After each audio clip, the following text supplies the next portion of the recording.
What's up, guys? It is me, the mother photographer. I don't know why I can't do this intro. If you guys want to see the outtakes of this whole intro, they'll be at the end of this video. What's going on, guys? Why do I keep saying it's me? What's going on, guys? It is time for the monthly roundup here on the Travel Photography channel. I had planned on spending my last day here in England out shooting. I was going to go to Canterbury and photograph, but the weather's being very, very English outside right now. So instead, this is my monthly roundup. My Income Octopus is going to come out, and for those of you new to the channel, that's going to sound weird, because it is weird, because I'm weird.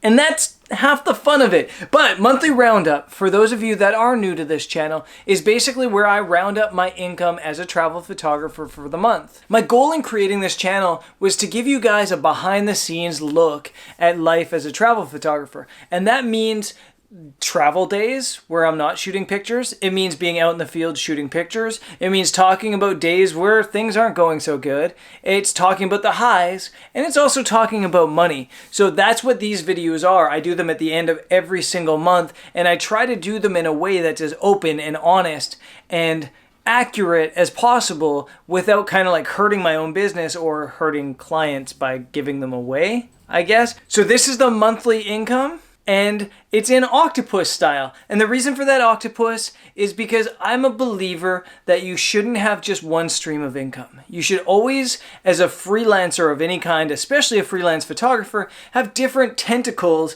of income. That way, if one tentacle gets chopped off, you've still got 7 left. And you've got time to grow an 8th back if you want again. Because my biology is fantastic, and I know that if you chop off a tentacle from an octopus, it grows another arm. Science.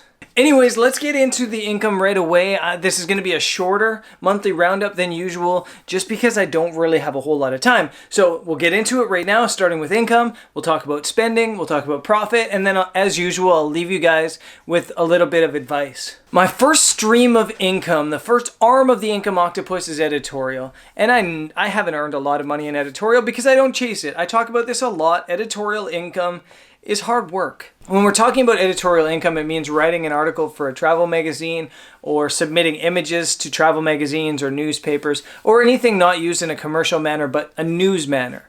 And when you're starting as a travel photographer, it makes a lot of sense to chase editorial work, not because it's easy, but because it's attainable. Because anybody can submit a really cool story or really cool images to a newspaper or magazine and get them accepted. So that's a good place to start if you're new at travel photography, is chasing editorial work. For me, it's hard work. And I kind of like the lazy income or the passive income that lets me focus on building my own business and my own career and my own brand. So chasing editorial work, running after editors and magazines and stuff like that, it's just too time consuming for me. But when I started, it was a really great source of income, so I highly recommend it. The second source of income is commercial. And commercial, I made $1,320 this month. That's okay, that's pretty good. Commercial income is kind of like editorial, except for you're producing images for a commercial client, i.e. they're trying to sell something, either a destination or a product. Now, part of that commercial income was from a client that's a travel company that I've been working with for ages. And the rest of that actually comes from a destination that had me shoot some commercial images. 2 clients there in $1,320 of commercial income. The next source of income is assignments. And assignments was really busy this month. Some clients are paying from a couple months ago. Some are still in the works of paying. Some still owe me money in the future. But it was, let me check again, $4,130 in assignment money this month. Absolutely fantastic. And that's what I really love doing. I love doing assignments. An assignment is when a client, whether it's a destination or a travel company or a brand, sends you out on a specific trip to shoot images or social media, and they're paying you per day rather than per item. So on a normal assignment, my day rate might be about 400 euros a day. So this month, it was basically like 10 assignment days being paid out, which is fantastic. So Over $4,000 in assignment money this month, and as you guys can tell, it was a really, really good month overall, and we're still getting going. That's only leg 3 of the Income Octopus.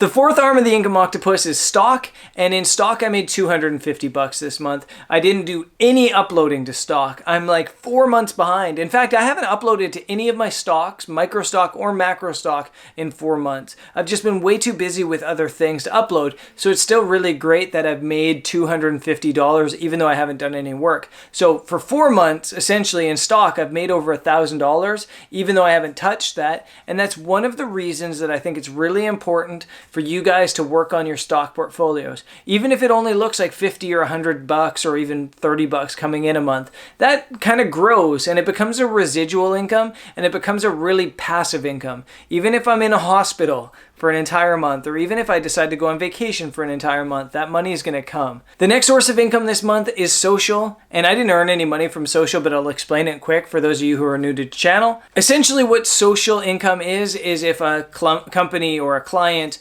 or anybody pays me to post an image on my social media, Instagram, Twitter, Facebook, regardless what social media it is, even YouTube. If something's sponsored specifically by a client for social media and social media alone, that goes into that leg. There was nothing this month, but a lot of the assignment work that I did recently had a social aspect to it, so it really could have been divided between assignments and social, I think. The vlog, this channel, made $350 this month, which is good. Again, it's not passive income because I'm creating videos every day, but it is fairly residual in that it comes every single month. But the reality is, I'm not doing YouTube to earn money. I'm doing YouTube to inspire you guys to go out and chase your dreams, to go out and shoot travel photography. I think there's a lot of channels out there that the goal is to get you guys to watch the next video. My goal is to get you guys to stop watching the videos and go out there and shoot photos.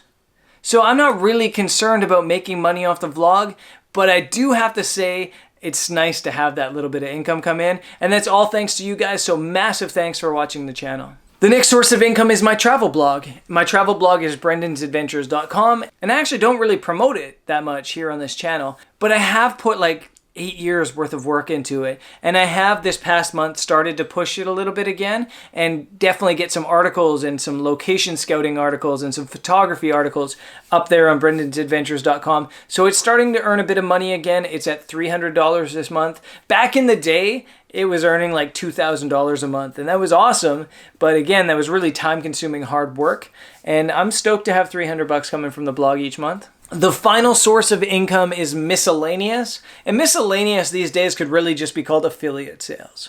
Affiliate sales come mostly from Amazon, so if there's ever a link in the bottom of a video or on my blog, that link, if you click on it, it'll take you to Amazon, and then if you buy anything within the next 24 hours after clicking that, I'll get a little tiny small commission, and this month it was $165 in affiliate sales. So that's pretty good. Again, really passive income, and I really like earning that income. In total, as I bust out my phone again, I'm sorry, this month was an income of $6,500 and no, that's, man, I'm bad at saying numbers. This month was $6,515 of total income. And that's a very good month. And the absolute best part of this is that a lot of income that was generated this month will actually be seen next month. I'll actually get that money next month. So next month's Income Octopus and income report will look even better, I think. And it's also a good thing because the past months, the past 2 or 3 months have been pretty low. And I say this a lot on these videos, you can't look at 1 month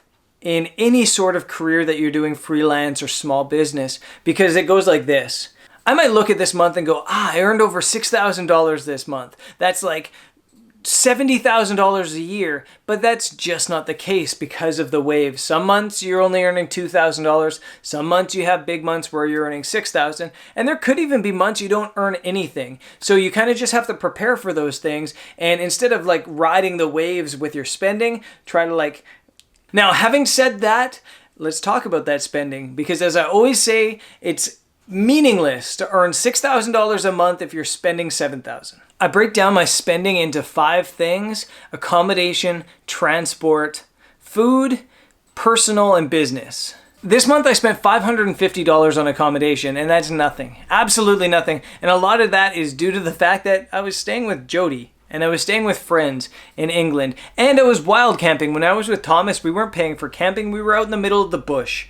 And even in Scotland, we were camping. So it was really a minimal amount of money we were spending on accommodation this month. There was 2 nights in hotels or possibly 3 nights, and that's really where all this $550 comes from. I've always kind of been the type of person that really would prefer to spend his money on good food and activities and travel than hotels. Put me in a tent, I'm happy. I don't need big, fancy, luxurious accommodation, so that really makes it easier for me to keep my budget down when I'm traveling. In terms of transport, I spent $770 this month, and that was 2 rental cars. Rental cars aren't insanely expensive in the UK, but they're definitely more expensive than they are in North America. So that cost a little bit. There was also fuel mixed into that. So $770. There's no flights included in that because I paid for my flights that are happening next month, the month before. So that's just strictly basically rental cars and fuel. And then a couple like top ups on my Oyster card as well. Food, I spent $872 this month, which is quite a bit on food, but I think food in the UK is quite expensive, and so are drinks. So yeah, that's a lot of money. In terms of business, I spent $180 this month, and that's website hosting, that's a little bit of advertising. I think I needed to buy a new filter this month as well. All that stuff is built into that price. And then finally, I spent $79 on personal stuff. That's toiletries and new clothing and stuff like that. So $73. I really don't spend that much money on myself. So in total, my spending was $2,491 this month, which is really, really high. That's $79 a month in spending. When I started traveling, when I started backpacking, I spent like $40 or $45 a day. Certain destinations I could go for like $30 a day. So overall, it was a really good month of income, and I was able to pay down a lot of debt, which I still have from university. I'm still paying back student loan debt. And if things keep going well for the next 2 or 3 months, I might be debt-free, and that would be absolutely crazy. Now, I wanted to end this video with a little bit of advice. I try to do that every single monthly roundup. And this comes down to starting as a travel photographer. I just mentioned that there's certain places that I can go and spend very little money a month. If you're trying to become a travel photographer, you're probably asking yourself, where should I go? Where should I start? The first answer and the most obvious answer is to start at home. You can shoot at home. You can shoot your neighborhood. Look at guys like Thomas Heaton, who I was out shooting with yesterday. He really got his start just shooting his backyard and shooting the beach around his house and shooting the hills and the mountains near his house. There's so much to see and do around where you live that you don't need to jet set around the world to get started as a travel photographer. Eventually that stuff will come. You have to kind of start small and start slow before you jump out into the world. Now, having said that, I didn't do that. I jumped right into the world. So I don't want to seem like I'm living a life one way and telling you to do it another way. I'm just kind of hoping that you'll learn from my experience. And if you do decide that you're not inspired by your hometown or your home area, and you do need to go out and travel and do it the way I did, find somewhere cheap that's also really photogenic. I always get asked, where should I start? Where should I start as a travel photographer?